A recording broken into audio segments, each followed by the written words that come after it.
ಹೇಳ್ತಾರೆ. ತಾವು ಏನು ಸರ್, ತಾವು ಏನು ಹೇಳೋರು ಹೇಳ್ತಾರೆ ಎಜುಕೇಟೆಡ್ ಅಂದ್ರೆ ಯಾರ್ರಿ? ರಾಕ್ಷಸರೆಲ್ಲ ಎಜುಕೇಟೆಡ್ ಅಂದ್ರೆ ಏನ್ ಮಾಡೋಣ ಅಲ್ವಾ? ದೇಶದ ಬಗ್ಗೆ ಚಿಂತೆ ಮಾಡಿದವರು ಡಿಗ್ರಿ ಮಾಡ್ಕೊಂಡ ತಕ್ಷಣ ಅವ್ರು ಎಜುಕೇಟೆಡ್ ಆಗಲ್ರಿ. ಓದಿರಲ್ಲ ರೈತ, ಅವನಿಗೆ ವಿವೇಕ ನಿನ್ನ ತಾಯಿ ಓದಿಲ್ಲ ಅದಕ್ಕೆ ಅವ್ರು ಎಜುಕೇಟೆಡ್ ಅಲ್ಲ, ಅವ್ರು ಮೂರ್ಖ ಅಂತ ಹೇಳಕ್ಕಾಗತ್ತೆ? ನಿನ್ನ ತಾಯಿ ಅಡಿಗೆ ಮಾಡಿದ್ರೆ ಗಂಡ ಇರ್ತಾನೆ, ಮಗ ಇರ್ತಾನೆ, ಮಗಳು ಇರ್ತಾನೆ. ಆ ನಾಲಿಗೆಗೆ ಏನ್ ರುಚಿ ಬೇಕು ಅಂತ ರುಚಿ ನೋಡದೆ ಹೇಳ್ತಾಳಲ್ಲ ಅಲ್ವಾ? ನಮಗೆ ಜ್ಞಾನ ಇರಬೇಕು, ಬೇಸಿಕ್ ಮನಸ್ಸಾಕ್ಷಿ ಇರಬೇಕು. ಮನಸ್ಸಾಕ್ಷಿ ಎಜುಕೇಶನ್ ಇಂದ ಬರಲ್ಲ ಅಲ್ವಾ? ಅಂದ್ರೆ ಒಂದು ಜವಾಬ್ದಾರಿ ಇದೆ. ಬೆಂಗಳೂರಿನಂತ ಪಟ್ಟಣಗಳು ನೋಡಿ 52% ವೋಟಿಂಗ್ ಅಂದ್ರೆ ಆ 50 ಮಿಕ್ಕಿ 42% ಮುಗಿಬೇಕು ಬೇಡವಲ್ಲ ಅಲ್ವೇ? ಎಜುಕೇಟೆಡ್ ಅಂತ ಯಾರು ಹೇಳ್ತಿದಾರಲ್ಲ, ಯಾರು ನಿಮ್ಮ ಚಾಣಕ್ಯರು ಮತ್ತು ನಿಮ್ಮ ಮಹಾಪ್ರಭುಗಳು, ಅವರೇ ಎಜುಕೇಟೆಡ್ ಅಲ್ಲ ಅಂತ ಹೇಳ್ತೀನಿ.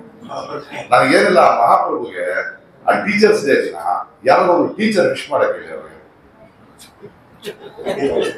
ಅಥವಾ ಚಿಲ್ಡ್ರನ್ಸ್ ಡೇ ದಿನ ಯಾರಾದ್ರೂ ಒಬ್ರು ಫ್ರೆಂಡ್ ನಾವು ಕ್ಲಾಸ್ ನಲ್ಲಿ ಇದ್ದಾಗ ಎಷ್ಟನೇ ಬೆಂಚ್ ನಲ್ಲಿ ಕುಂತ್ಕೊಂಡು ಒಬ್ಬರು ಮಾತಾಡ್ತೀವಿ ಹೇಳಿ.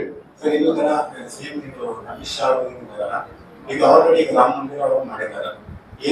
ಅವ್ರು ಯಾರಾದ್ರೂ ಮಾಡಕ್ಕೆ ರಾಮ ಮಂದಿರ ನಾನು ಕೇಳಿದೆ, ಇವ್ರು ಬರಕ್ ಮುಂಚೆ ದೇಶದಲ್ಲಿ ದೇವಸ್ಥಾನ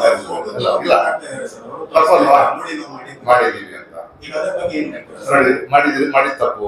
ಧರ್ಮ ಯೂಸ್ ಮಾಡಬಾರ್ದು, ಅದನ್ನ ನೀವು ಎಲೆಕ್ಷನ್ ಕಮಿಷನ್ ಕೊಡ್ತೀನಿ ಅಂತಿದ್ರಿ. ಕಳ್ಳಾಣೆ ತಗೊಂಡೋಗಿ ಇನ್ನೊಂದು ಕಳ್ಳನಿಗೆ FIR ಕೊಟ್ರೆ ಹೆಂಗ್ ಸಿಗುತ್ತೆ ನ್ಯಾಯ? ನಿಮ್ಗೆ ಕಳ್ರೆ ಅಲ್ಲಾದ್ರೆ ಕಳ್ಳ ಇನ್ನೊಬ್ಬ ಕಳ್ಳನ್ ಕೊಡ್ತಾ ಇದ್ದಾನೆ. ಅಲ್ಲೆಲ್ಲ ಮೊನ್ನೆ ಸೂರತ್ ಮುಂದಾಗಿದೆ, ಇವಾಗ ಇನ್ನೊಂದೆಲ್ಲ ನಡೀತಿದೆಯಂತೆ. ಕೊನೆಯ ದಿನ ಕಾಂಗ್ರೆಸ್ ವಾಪಸ್ ತಗೊಂಡ್ಬಿಡ್ತಾರಂತೆ, ರಾತ್ರಿ 6 ದಿನ ವಾಪಸ್ ತಗೊಂಡ್ಬಿಡ್ತಾರೆ, ಗೆದ್ದೆ ಅಂತ ಒಳ್ಳೆ ಕಥೆ ಆಗ್ತದೆ. ಸೊ ನೋಡ್ತಾ ಇದ್ರೆ ನೀವು, ಇದು ಹೀಗೆ ಆಗೋದು ದೇಶದಲ್ಲಿ. ನೀವು ಇದನ್ನೆಲ್ಲ ನೋಡ್ತಾ ನೋಡ್ತಾ ಅರ್ಥ ಮಾಡ್ಕೋಬೇಕು, ಇವರ ಅಭಿಪ್ರಾಯಗಳೇನು, ಇವರ ಆಲೋಚನೆ ಏನು ಅಂತ ನಾವು ಅರ್ಥ ಮಾಡ್ಬೇಕು. ಒಂದು ಪ್ರಶ್ನೆಗೆ ಮೂರನೇ ಪ್ರಶ್ನೆಗೆ ಮೋದಿ ಅವರು ಮೊನ್ನೆ ಒಂದು ಭಾಷಣ ಕೊಟ್ಟಿದ್ದಾರೆ. ಯಾರು ಜಾಸ್ತಿ ಮಕ್ಕಳು ಕಳಿಸಿದ್ದಾರೆ ಅವ್ರಿಗೆ ಕಾಂಗ್ರೆಸ್ ಯಾರು ಎಷ್ಟು ಜನ ಮಕ್ಕಳಿದ್ದಾರೆ ಸಂಪತ್ತು ಕೊಡ್ತಿದಾರ ಅಂತಲ್ಲ, ಅವ್ರು ಎಷ್ಟನೇವ್ರು ಕೇಳ್ಯಾರ? 6ನೇ 7ನೇ ಅವ್ರ ಅಪ್ಪ ಅಮ್ಮ ಕೇಳ್ತಾರ. ಅವ್ರ ಅಪ್ಪ ಅಮ್ಮನ ಕೇಳಕ್ರಿ, ಅವ್ರ ಮನೇಲಿ ಎಷ್ಟು ಜನ ಮಕ್ಕಳು, ಎಷ್ಟನೇ ಮಗ? ಯಮನಿಷ್ ಎಷ್ಟನೇ ಮಗ? ಅವ್ರ ಅಪ್ಪ ಅಮ್ಮನ ಕೇಳಲ್ಲ ಅವನು.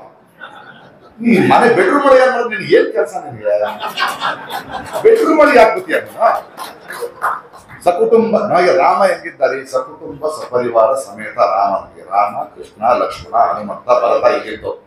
ಬಾಲರಾಮನ ಕರ್ಕೊಂಡ್ ಬಂದವರು ರಾಮಲಲ್ಲ ಅಂತ. ಇವನು ಕುಟುಂಬ ಇಲ್ಲ, ರಾಮನಿಗೂ ಕುಟುಂಬ ಇಲ್ಲ ಮಾಡಲ್ಲ. ಸುಮ್ಮನೆ ಅವ್ನು ಹೇಳ್ತಾ ಅಂದ್ರೆ ನಂಬಕ್ಕಾಗಲ್ಲ ನಾವು. ಅವ್ನು ಹೇಳ್ತಾನೆ, ಅವ್ನು ಯಾಕಂದ್ರೆ ಅವನ ತಲೆ ಒಳಗಿರೋದು ಅದು. ಆ ಹೊಟ್ಟೆ ಕಿಚ್ಚುವ ಅಸಹ್ಯ, ನಿಮ್ಗೆ ಆ ದುರ್ಗಂಧ ಸ್ಮೆಲ್ ಬರ್ಬೇಕು. ಈ ಪ್ರಶ್ನೆ ಹೊತ್ತಿದ್ರೆ ಯಾವನು ಕೇಳಲ್ಲ, ನಾನು ಕೇಳಿದ ಉತ್ತರ ಕೊಡಿ. ಈಗ ನೋಡಿ, ಇವ್ರು ಯೋಗಿ, ಅವ್ರ ಮನೇಲಿ ಹೋಗಿ ಬನ್ನಿ.